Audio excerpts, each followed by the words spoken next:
விடிய அமைச்சர் ஏவா வேலு மகனை அண்ணாமலையார் கோவில் ராஜகோபுரம் உள்ளே வரை காரில் அழைத்து வந்து ராஜ மரியாதை செய்து மாவட்ட ஆட்சியர் விதிமுறைகளை மீறுவதாக பக்தர்கள் வேதனை தெரிவித்துள்ளனர்.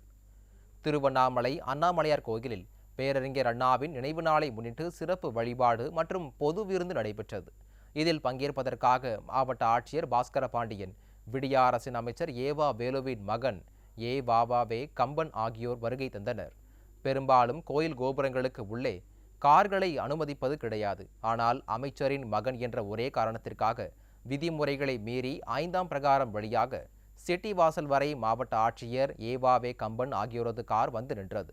மேலும் வார்டு உறுப்பினராக கூட இல்லாத அமைச்சர் மகன் கம்பனை கோயில் நிர்வாகம் சார்பில் வழங்கப்படும் புடவை வேஷ்டிகளையும் வழங்கி ராஜ மரியாதை கொடுத்தனர்.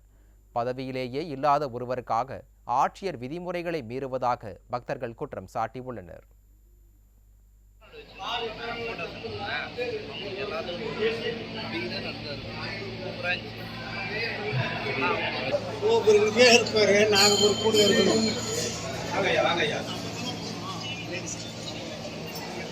நாங்கள்